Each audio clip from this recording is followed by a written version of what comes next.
Hello and welcome back to the Crime Folio. We build our world with walls, both visible and invisible. But the most absolute of these are the walls of a maximum security prison. Walls of concrete and steel are built not just to confine the body, but to crush the spirit. They are monuments to consequence, designed to be the final chapter in a story of crime. But for some, these walls are not an end, but an obstacle, a challenge, puzzle to be solved. Tonight, we explore the stories of those who refused their final chapter, who gambled everything their lives and the lives of others on one desperate chance at freedom. This is the Getaway Gamble Daring Prison Breaks. Case 1.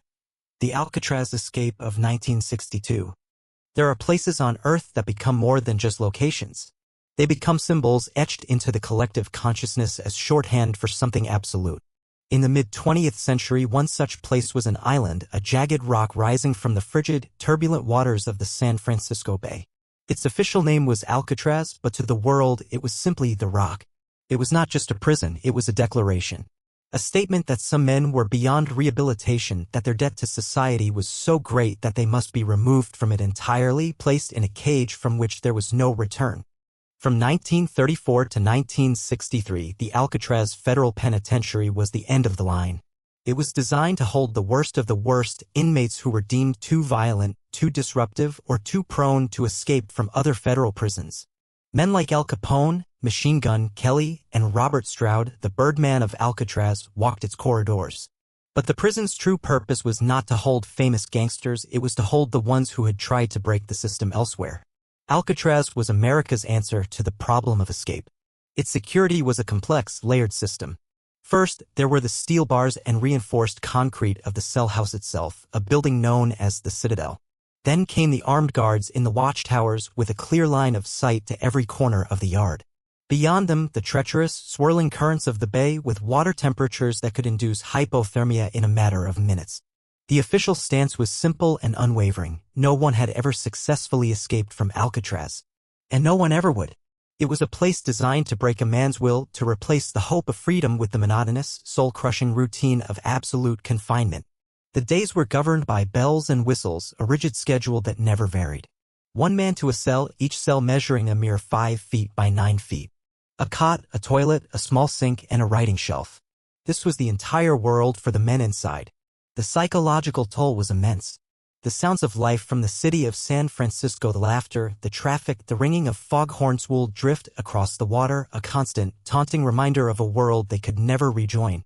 Into this carefully constructed monument of despair came a man named Frank Lee Morris. Inmate AZ, 1441. Morris was not like the brash, violent gangsters who often captured the public imagination. He was quiet, reserved, and intensely intelligent. Orphaned at 11, he had spent a lifetime cycling through institutions, his criminal career a series of burglaries, narcotics possession, and bank robberies. But what truly defined him was his mind. With a reported IQ of 133, he was a certified genius. And he had a particular talent, a singular obsession: escape. He had successfully broken out of several other prisons, most notably the escape-proof Louisiana State Penitentiary. His file was a testament to his ingenuity and patience. When the federal system had finally had enough of him, they sent him to the one place they believed could hold him. They sent him to the Rock. Upon his arrival in January 1960, Morris would have seemed like just another inmate. He kept to himself, followed the rules, and did his work. But behind his placid exterior, his mind was already at work, observing, analyzing, searching for a flaw in the fortress. It was in this environment that he reconnected with men he had known from a previous incarceration in Atlanta. John and Clarence Anglin, inmates AZ 1476 and AZ 1485. Unlike the cerebral Morris, the Anglin brothers were hardened criminals born of a different mold. They were part of a large, poor family of seasonal farm workers from Florida, and they had turned to robbing banks with toy guns as a means of survival. They were not unintelligent, but their primary skills were practical, born from a life of making do. They were strong, resourceful, and fiercely loyal to one another. They, too, had a history of escape attempts, which is precisely why they had been transferred to Alcatraz. In the rigid, isolating world of the prison, the bond between the brothers was a rare source of strength. They were a unit. The final member of this clandestine group was Alan West, inmate AZ 1435. West was in for car theft and, like the others, had attempted escapes at other facilities. He was perhaps the least stable of the group, known for being a bit of a complainer, but he was also mechanically inclined and considered himself the primary instigator of the plan. He had been the first to notice the potential weakness that would become the heart of their audacious gamble. The story of the Alcatraz escape does not begin with a violent uprising or a sudden dash for freedom. It begins with a quiet observation. In the back wall of each cell was a ventilation duct, covered by a metal grill. For decades, the salt-saturated air, blown in from the bay, had been corroding the concrete around these grills. The decay was slow, almost imperceptible. But West and then Morris noticed it. The concrete was soft, crumbling. With the right tool and enough time, it could be chipped away. The grill could be removed. And behind it lay not solid rock, but a dark, unguarded space. The utility corridor. This corridor was the prison's forgotten highway. A 3-foot-wide, unlit shaft that ran the length of the cell block, filled with a maze of pipes and conduits. It was never patrolled. The guards only saw the cell fronts. The back wall was considered impenetrable. For Morris, this was not a wall, it was a door. The plan began to crystallize, a symphony of deception and meticulous engineering conducted in near-total silence. The first challenge was tools. In a place where a man could be sent to solitary confinement for having an extra button, acquiring tools was a monumental task. Yet they managed. Spoons, stolen from the mess hall, were painstakingly sharpened against the concrete floor, their handles reinforced. A small motor, pilfered from a broken vacuum cleaner in the workshop, was jury-rigged with a sharpened drill bit to create a makeshift power tool. Nail clippers, metal fan blades, anything that could be sharpened, bent, or repurposed became part of their secret arsenal. Their work could only be done during music hour, an hour each evening when inmates were allowed to play instruments in their cells. The cacophony of accordions, guitars, and harmonicas provided the perfect cover for the faint, rhythmic scraping and chipping sounds coming from their cells. Night after night, for months, they worked. Morris, a man of infinite patience, would chip away at the concrete, collecting the dust in a small cup to be disposed of later in the toilet. He engineered a clever system of deception. To hide their progress, they crafted fake wall segments out of wet newspaper and cardboard, painting them with colors from a stolen art kit to perfectly match the grimy texture of the surrounding cell wall. When a guard passed, their work was invisible. While the tunnels were being dug, another, more artistic deception was underway. The most iconic element of their plan was the creation of dummy heads. They knew that once they were in the utility corridor, they would need hours to prepare for the final stage of their escape. Their bunks could not appear empty during the nightly bed counts. Using a mixture of soap, toothpaste, and concrete dust, they sculpted lifelike heads. The most chilling detail was the hair. They collected real human hair from the floor of the prison barbershop, carefully applying it to the heads to create a disturbingly realistic effect. In the dim light of the cell house, with only a guard's flashlight sweeping across the cells, these silent sentinels would lie on the pillows, buying them precious, irreplaceable time. Morris, with his keen intellect, took on the role of the architect. He designated a secret workshop on the top tier of the cell block, accessible only through the utility corridor. Up there, hidden from view, the most critical part of their plan took shape: the construction of a raft. They knew that swimming in the bay was a death sentence. Their only hope was to paddle their way to a nearby landmass, likely Angel Island, before the currents swept them out to the Pacific. Over a period of months, they managed to acquire more than 50 standard-issue raincoats. Some were stolen from the clothing issue room, others were given to them by fellow inmates who were either sympathetic or intimidated. In their secret workshop, they painstakingly glued the raincoats together, using stolen cement and heat from the nearby steam pipes to vulcanize the seams, making them airtight. They fashioned a 6-by-14-foot inflatable raft, complete with life preservers made from raincoat sleeves and a small, accordion-like concertina to inflate it. They crafted wooden paddles from scavenged materials. It was a masterpiece of prison engineering, a testament to human ingenuity under the most extreme pressure. The work was grueling and fraught with tension. Any night could have been their last. A drop tool, a suspicious guard, a snitch among the other inmates, any one of these could have unraveled their entire plan. There were close calls. On one occasion, a makeshift tool broke and clattered down the utility corridor. The men froze in their cells, their hearts pounding, waiting for the sound of approaching footsteps, the alarm bell that would signal their doom. But nothing happened. The sound was lost in the ambient noise of the old prison. They learned, they adapted, they became more careful. Alan West, in particular, was a source of constant anxiety. He was worried the raft wasn't strong enough, that the guards were getting suspicious. Morris, the comm center of the storm, had to manage not only the logistical complexities of the escape but also the psychological fragility of his co-conspirators. By early June 1962, they were ready.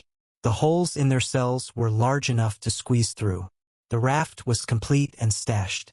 The dummy heads were perfected. They chose the night of June 11th. The weather was foggy, the tide and currents favorable. The plan was set. After the final lights out at 9:30 p.m., they would make their move. That night, the four men put their plan into action. They carefully placed the dummy heads on their pillows, pulling the blankets up to their necks. They squeezed through the holes they had so painstakingly carved in their cell walls and slipped into the silent darkness of the utility corridor. John and Clarence Anglin and Frank Morris made it to the prearranged rendezvous point. But there was a problem. Alan West was missing. Back in his cell, West was in a state of panic. The fake wall he had used to cover his hole had hardened. The damp, salty air had set the cement he'd used as a patch. It was stuck fast. He worked frantically, trying to pry it loose, but it wouldn't budge. He was trapped. In the corridor, Morris and the Anglins faced a terrible choice. Every minute they waited increased their risk of discovery. Do they wait for West and risk the entire operation, or do they proceed without him? The decision was cold and pragmatic. They had to go. They left West behind. Morris and the Anglins climbed the network of pipes up to the roof of the cell block, a 30-foot ascent in total darkness.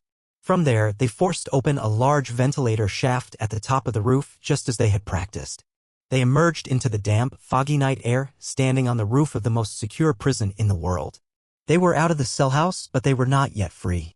They scrambled down a large kitchen vent pipe at the rear of the building, landing softly on the ground near the water's edge. At the northeast shore of the island, hidden from the view of the guard towers, they inflated their raft using the small concertina. The process was agonizingly slow, the sound of the air filling the rubberized fabric seeming deafeningly loud in the night silence. Finally, it was ready.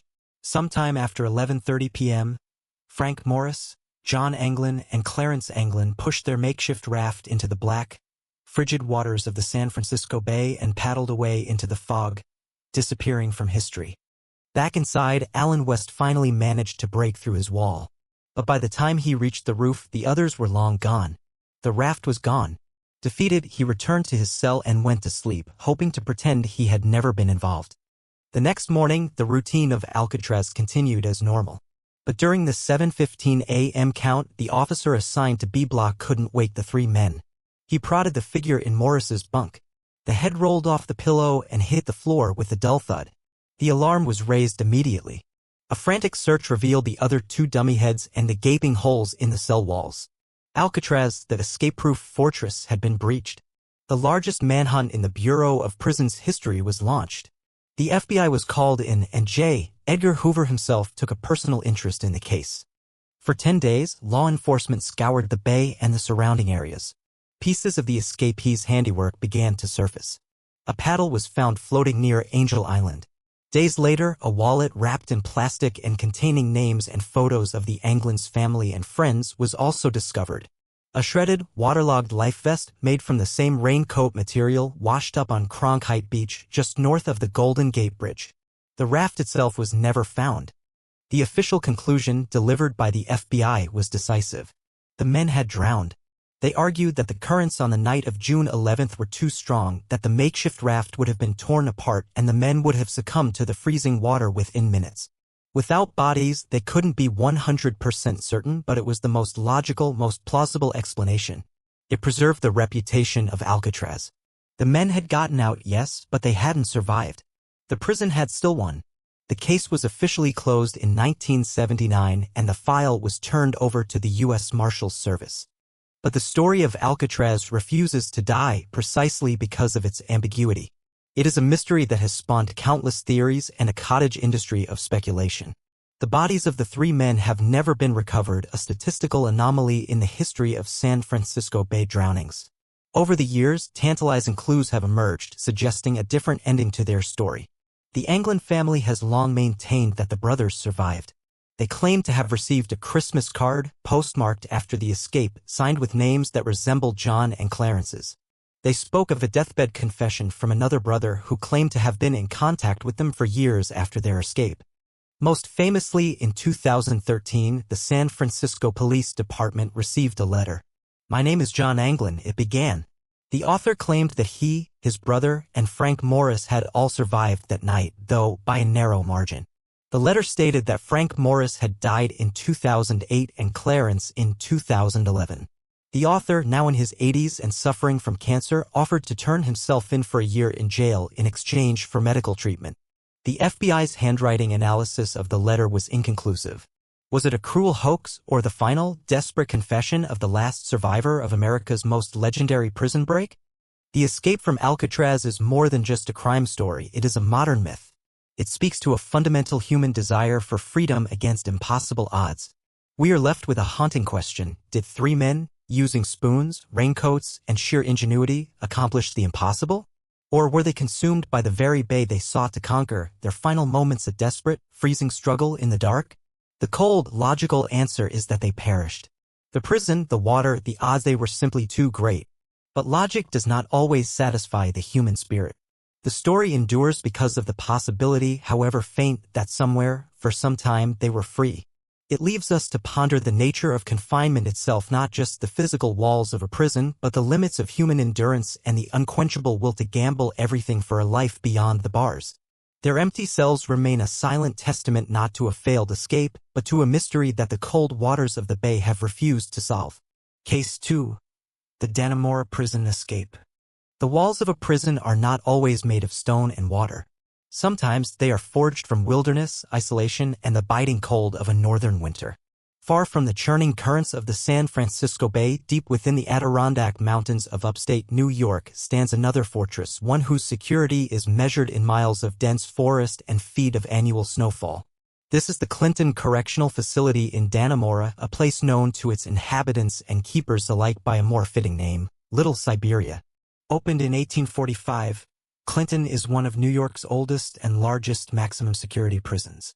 Its history is long and brutal, a chronicle of riots, violence, and the containment of men's society had deemed its most dangerous. The town of Dannemora itself exists almost solely because of the prison. Its economy, its identity, its very rhythm is dictated by the massive gray institution at its center.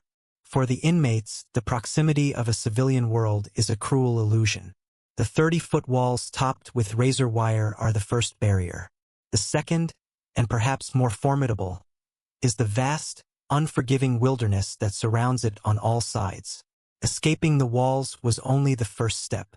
Surviving the woods, with their black bears, treacherous terrain, and brutal weather, was a challenge of a different order. For over 150 years, this combination of man-made and natural fortification had held, until the winter of 2015. The story of the Dannemora escape is not, at its heart, a story of engineering like that of Alcatraz. It is a story of human psychology, of manipulation so profound it could dissolve the boundaries between guard and prisoner, reality and fantasy. It is the story of two convicted murderers and the civilian prison worker who believed she was in love. Richard Matt was a man built from charisma and menace. At 48, he was a career criminal, but to call him that would be to understate the darkness of his nature. He was serving a sentence of 25 years to life for the 1997 kidnapping, torture, and murder of his former boss, William Rickerson.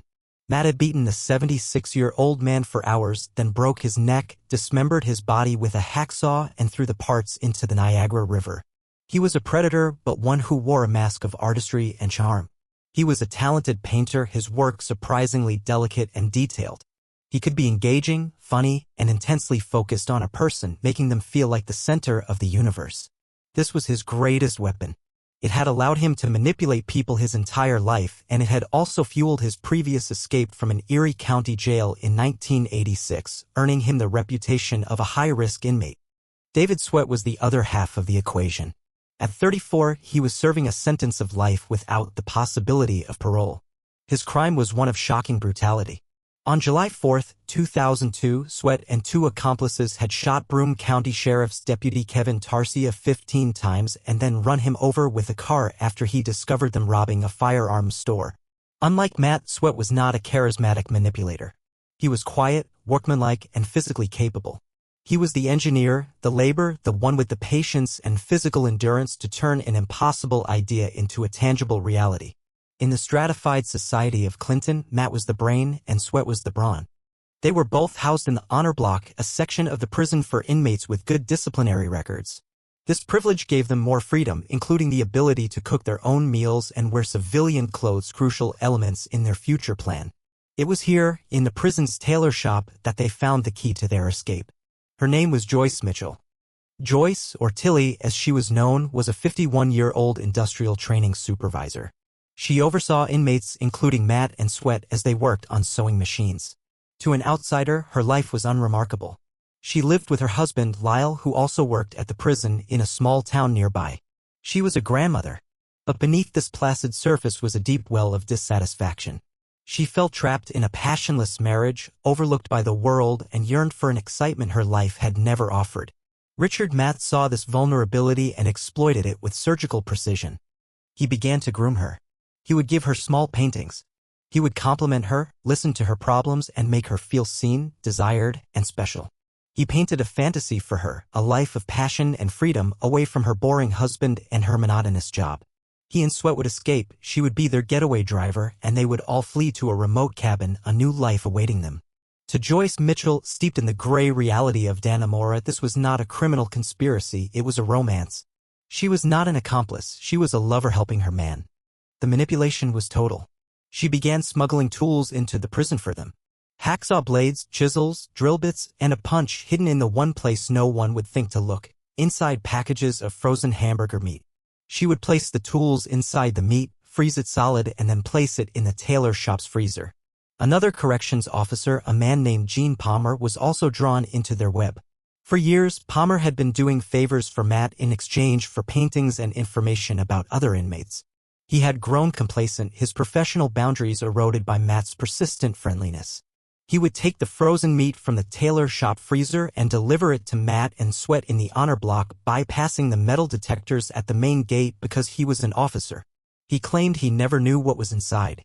With the tools secured, the real work began. The plan was audacious, a mirror of the Shawshank Redemption fiction. Starting in late 2014, David Sweat began the grueling, methodical process of cutting his way to freedom.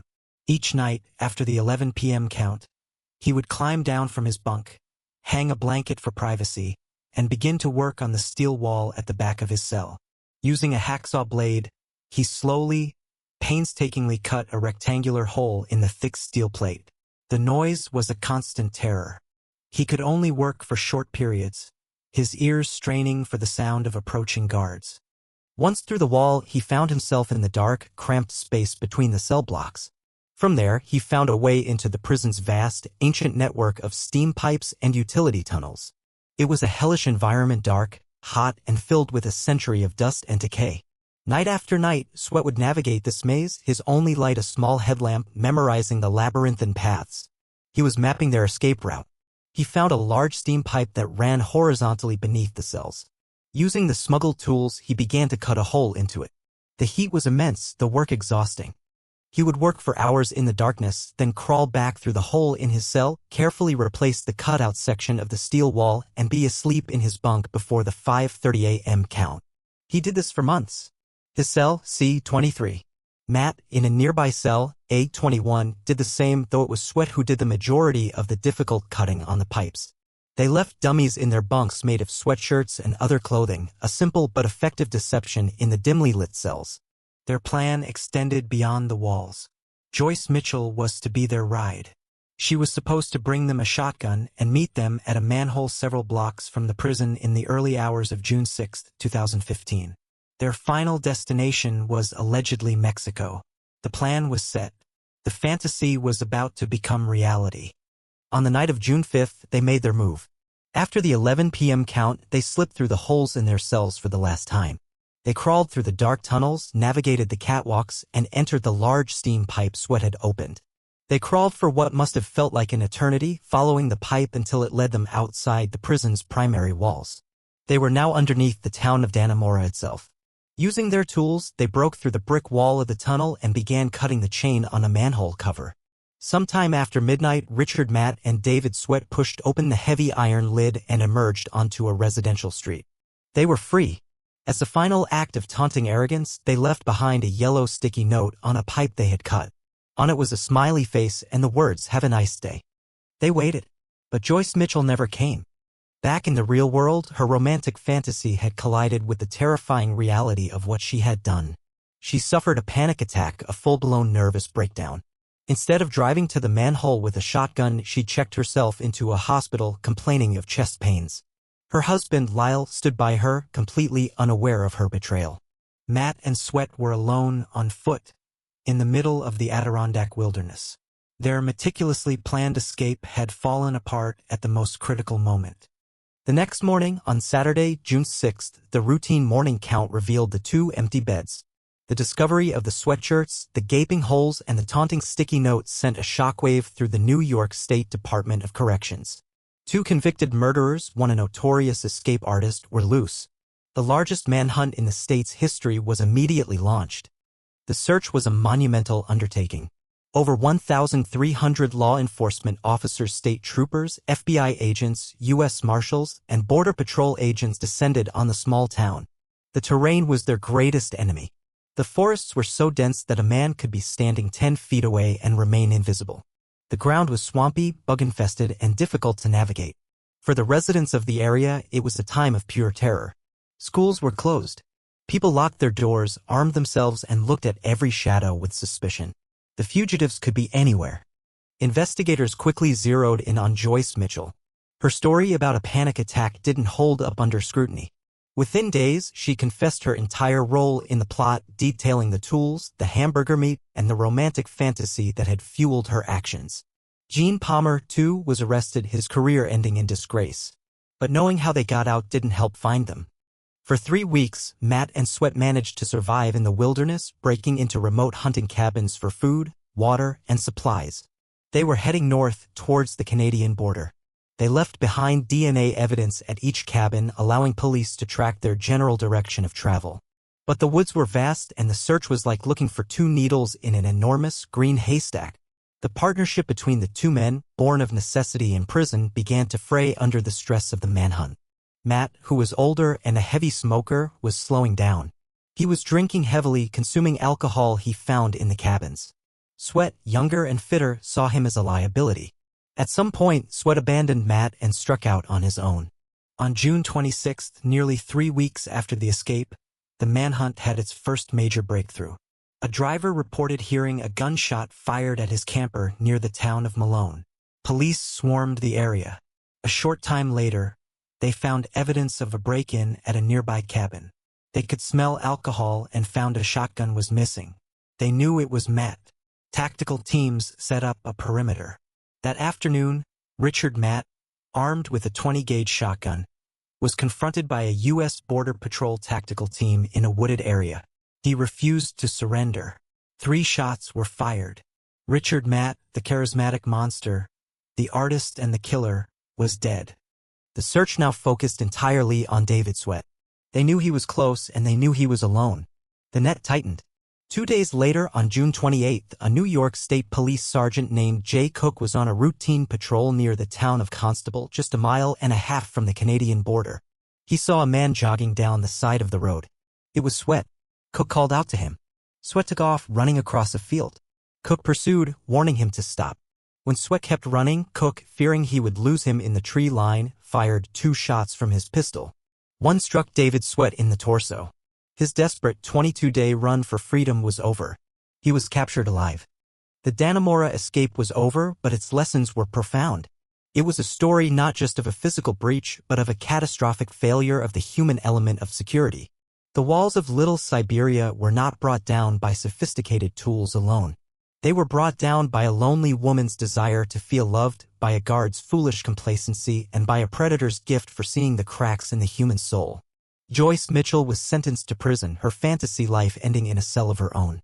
David Sweat, already serving life without parole, was placed in solitary confinement and faced new charges.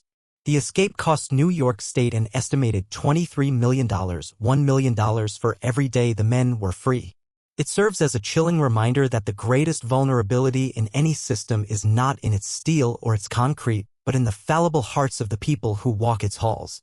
The escape from Dannemora was a testament to the fact that sometimes the most effective tool for breaking out of prison is not a hacksaw, but a well-told lie. Case 3, the Texas 7's violent rampage. The first two stories are tales of ingenuity and psychology, escapes defined by meticulous planning against legendary institutions. They exist in the realm of high-stakes gambles where the primary conflict is between the prisoner and the prison itself. But our next story is different. It is a descent into a darker form of desperation, a story where the escape is not the final act, but the brutal prelude. It is a chronicle of violence so calculated and ruthless that it would forever change the narrative of prison breaks in America. This is not a story about finding freedom, it is a story about unleashing chaos. This is the story of the Texas 7. Our setting is the John B. Connolly Unit, a maximum security prison located in the vast, flat scrubland of Kennedy, Texas. Opened in 1993, it was a modern fortress, a stark contrast to the aging monoliths of Alcatraz and Dannemora.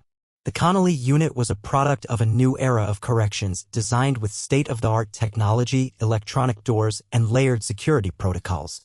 It was supposed to be the new standard in impenetrability. But every system, no matter how technologically advanced, has a weakness. The weakness at Connolly was, as it so often is, routine. The predictable, monotonous rhythm of prison life, designed to control, can also be used as a weapon by those who study it with enough patience and malevolence. The architect of this escape was George Rivas. At 30 years old, Rivas was already serving 17 life sentences for a string of aggravated robberies and kidnappings. He was not a man deluding himself with hopes of parole. His life, as defined by the state, was over. But Rivas possessed a sharp, methodical intellect and a natural air of command. He saw himself not as a common criminal, but as a general, a leader of men trapped behind enemy lines. He carried himself with an unnerving confidence, and other inmates gravitated towards it. In the violent, nihilistic world of maximum security, Rivas offered something rare, a plan, a way out. He began to assemble his crew, choosing men who, like him, had nothing left to lose. They were all serving sentences that were effectively death sentences by incarceration decades, if not life. There was Michael Rodriguez, serving a life sentence for murder, who would become Rivas's right-hand man. Joseph Garcia and Randy Halprin, both serving long sentences for murder. Larry Harper and Patrick Murphy Jr., both serving 50 years for aggravated sexual assault. And finally, Donald Newberry, a hard-edged armed robber serving a 99-year sentence, known for his violent temper and his previous escape attempts. Together, they were a consortium of violent offenders, bound by a shared desperation and a loyalty to Rivas's vision. They would come to be known as the Texas 7. Rivas's plan was a masterpiece of social engineering and exploitation of routine. It was not about digging tunnels or seducing guards. It was a military-style takeover, executed with chilling precision. He had spent months observing the prison's operations, noting every detail, every shift change, every moment of laxity. He identified the perfect window of opportunity. Midday, between 11:15 a.m. and 1:15 p.m. During this maintenance lunch period, security was at its lowest ebb. Fewer guards patrolled the areas, and civilian maintenance supervisors moved about with predictable regularity. This was the window they would exploit. The plan was audacious in its simplicity. They would lure prison workers into a secluded area one by one, overpower them, and steal their clothes, credentials, and keys. It began on December 13, 2000. Rivas initiated the first move. He had one of his crew, Patrick Murphy, act as a lookout while another, Donald Newberry, faked a need for assistance to distract a nearby officer. Rivas then approached a civilian maintenance man. He told the man that he needed to speak with him about a problem in the maintenance shop in the back. As the unsuspecting worker followed Rivas, the rest of the crew closed in.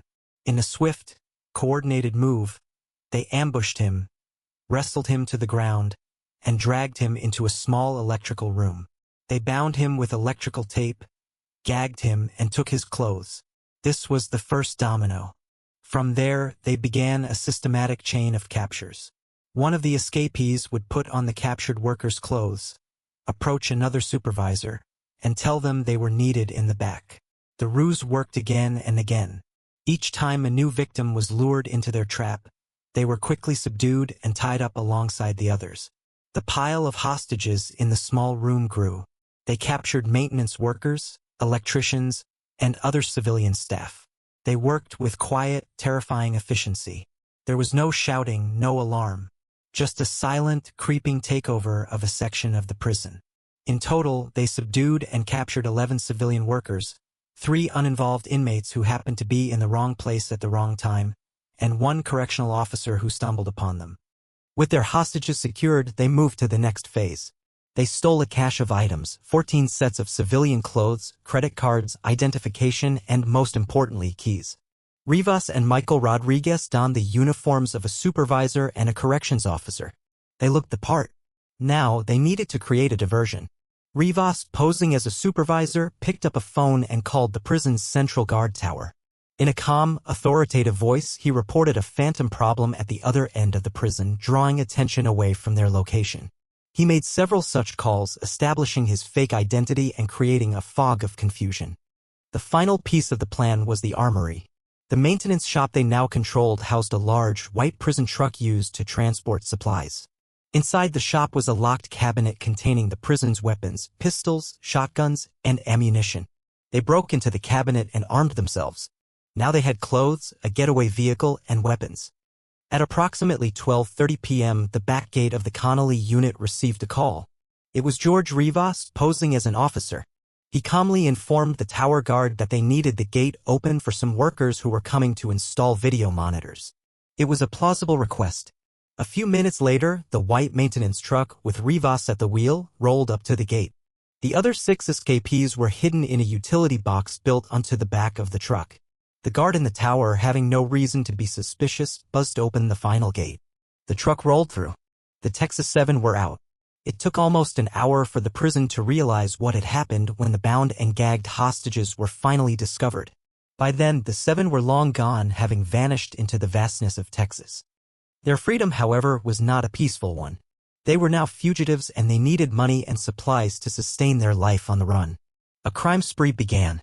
They committed 2 robberies in the Houston area, but the take was small. They needed a bigger score, one that would set them up for a long time, possibly allowing them to flee the country. Rivas, ever the planner, targeted an Oshman's sporting goods store in the city of Irving. A store like that would have a large cash safe and, more importantly, a large supply of firearms. On Christmas Eve, 2000, 11 days after their escape, the 7 put their new plan into action. They entered the Oshman's store just before closing time, posing as customers and security personnel. Once inside, they revealed their weapons and took control. They rounded up the employees and any remaining shoppers, binding them and holding them hostage in a break room. They moved with the same cold precision they had shown during the prison escape. They were not panicked smash-and-grab robbers, they were a paramilitary unit executing an operation. They systematically looted the store, taking 44 firearms, ammunition, winter clothing, and cash from the safe. Their plan was to be in and out before police could respond. But someone had seen suspicious activity and called 911. At 6:23 p.m., Irving police officer Aubrey Hawkins was dispatched to what he believed was a routine call at the back of the store. He was 29 years old, a husband, and a father to a young son. He had been an officer for just over a year. He pulled his patrol car into the parking lot, unaware that he was about to confront 7 heavily armed, desperate fugitives. As Hawkins got out of his car, the 7 who were in the process of loading their stolen goods into a vehicle saw him. They did not hesitate. They did not try to flee. They ambushed him. They opened fire from multiple directions, unleashing a fusillade of bullets. Hawkins was hit instantly, falling to the pavement. He never had a chance to draw his own weapon. He was shot 11 times. In a final act of unimaginable cruelty, as they drove away, they ran over his body with their getaway vehicle.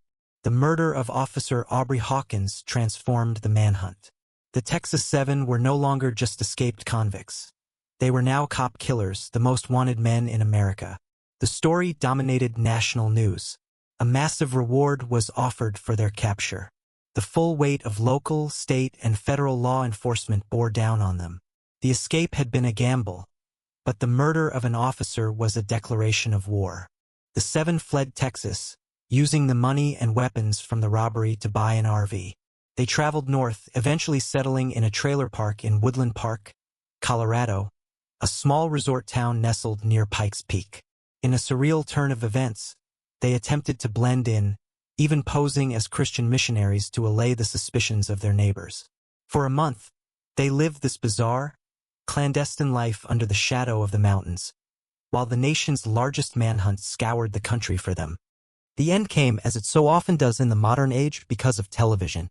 On January 21, 2001, the case was featured on the popular television show America's Most Wanted. A resident of the RV park in Colorado was watching. He recognized the tattoos, the faces, the story. He called the police. On January 22, a massive force of SWAT officers and FBI agents descended on the Coachlight RV park. The area was quietly evacuated and a perimeter was established.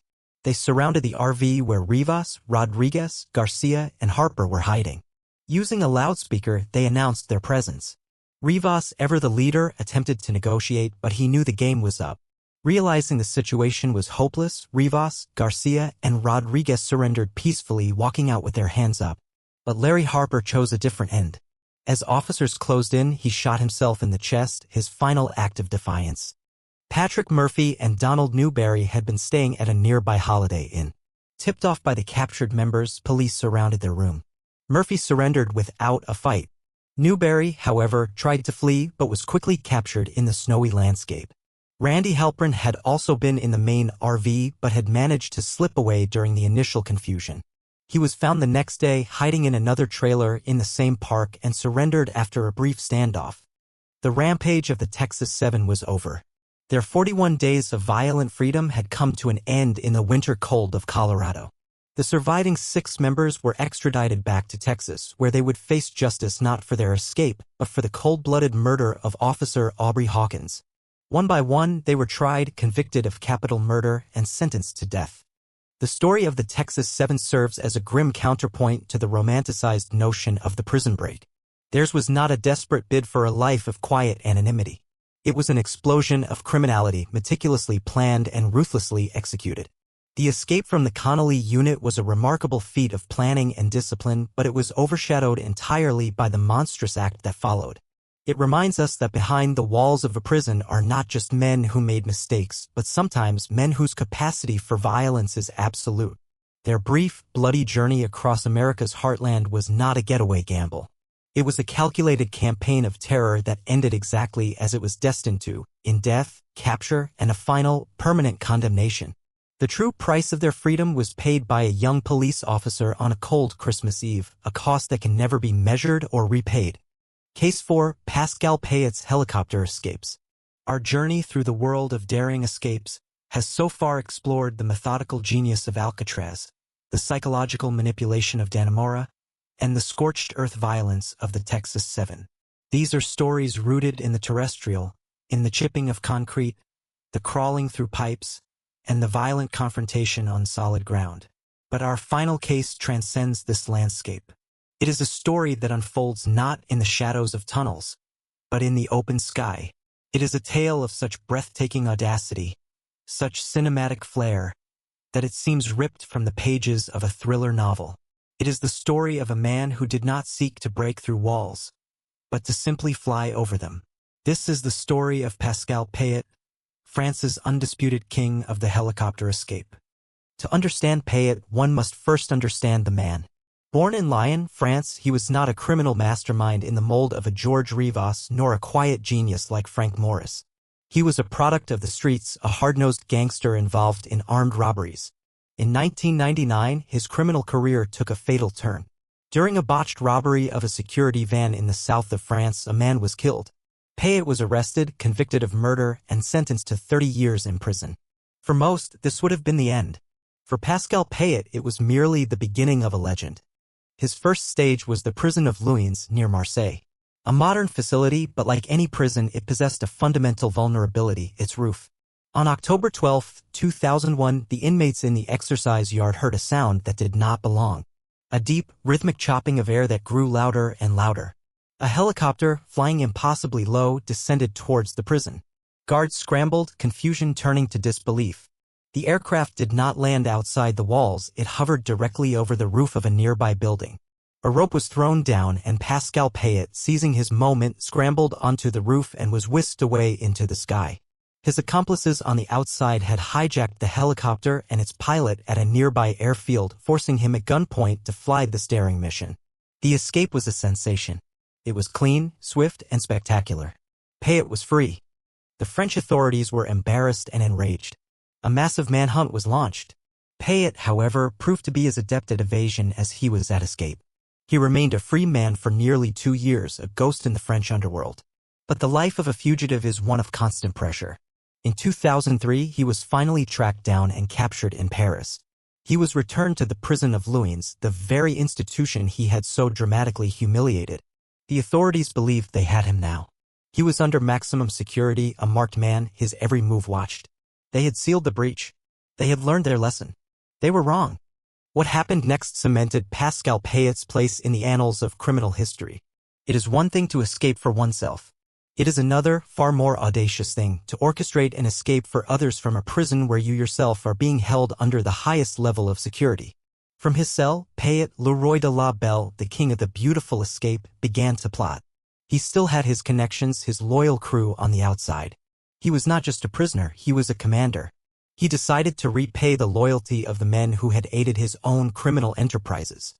On April 14, 2003, the impossible happened again. The sky over Luynes prison was once again filled with the sound of rotor blades. A hijacked helicopter descended just as before. But this time Payet was not the passenger. The aircraft swooped down and 3 other inmates, Frank Perletto, Michel Valero, and Eric Alborio, all associates of Payet, were lifted from the prison grounds. Payet had orchestrated the entire operation from behind bars, a spectral puppet master pulling strings from the depths of his own confinement. This second escape was a declaration. It was not about freedom. It was about power. It was a message to the French justice system. You cannot hold my body, and you certainly cannot hold my influence. The humiliation for the authorities was absolute. They had been struck by lightning twice in the same spot by the same man. Payet was immediately transferred out of Luynes. The French prison service designated him a détenu particulièrement signal, a particularly high-profile inmate, subjecting him to the most stringent security regime in the country. His life became a blur of transfers. Every few months, he was moved to a different high-security prison, often in the dead of night without warning. The strategy was clear. Keep him disoriented, keep him moving, and sever his ability to build a network, to plan, to even think about another escape. For 4 years, the system seemed to work. Payet vanished into the labyrinth of the French carceral state, a ghost moving from one concrete box to another. His final stage was set in the prison of Grasse, a facility on the French Riviera not far from the glamorous city of Cannes. Grasse prison was supposed to be secure, but by 2007 it had one critical flaw: it had not yet installed the anti-helicopter nets that had become standard at other high-risk facilities. It was a fatal oversight. On the evening of July 14, 2007, Bastille Day, France's national day of celebration, and a symbol of freedom, Pascal Payet decided to claim his own. The timing was pure poetry, a final, theatrical flourish from a man who understood spectacle. At around 6 p.m., a helicopter, stolen just a short time earlier from the Cannes-Mandelieu airport, appeared in the sky. The pilot had been taken hostage, his family reportedly threatened. This was not a simple grab-and-go operation. This was a professional paramilitary assault. The helicopter landed with precision on the prison roof. 4 men, dressed in black, hooded, and heavily armed, emerged. They used bolt cutters and a grinding machine to break through the doors leading to the solitary confinement wing where Payet was being held.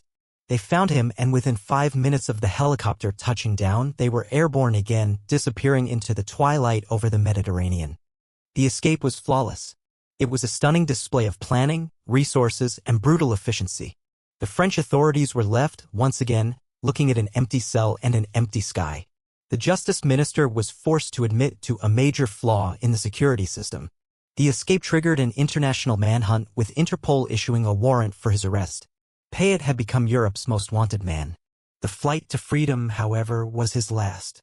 The net this time was global. For 2 months, he and his accomplices remained at large, likely hiding out in the vast, sun-drenched landscape of the Mediterranean coast. But the pressure was immense. On September 21, 2007, acting on a tip, Spanish police located him in the small coastal town of Mataró, just north of Barcelona. A heavily armed Spanish Special Operations unit surrounded the apartment building where he was hiding. There was no resistance. Pascal Payet, the king of the helicopter escape, was captured without a single shot being fired. He was extradited back to France to face justice for his long list of crimes. The escapes, once symbols of his defiance, were now just more years to be added to his sentence. In 2011, a jury sentenced him for the 2007 escape, adding years to his already lengthy term. He was also given a sentence for the 2003 escape he had masterminded. His total sentence ensured he would likely never see the outside of a prison again. The story of Pascal Payet is unique in the chronicles of escape. It is a story of verticality. While others tunneled through the earth, he conquered the air. He turned the sky, the ultimate symbol of freedom, into his personal escape route. His methods were not subtle, they were brazen, loud, and cinematic. He did not seek to disappear quietly into the night. He announced his departure with the thundering beat of rotor blades. Each escape was a performance, a direct challenge to the authority of the state, played out for the entire world to see. But like all such stories, it ultimately ends with the cold reality of confinement. The sky is vast, but the reach of the law is long. Pascal Payet, for all his spectacular flights of fancy, is now grounded, a king dethroned, left to contemplate his fleeting moments of freedom from a cell where the only view of the sky is through a set of iron bars. His legacy is a testament to the fact that while walls can be breached and even flown over, the consequences of one's actions are an inescapable gravity.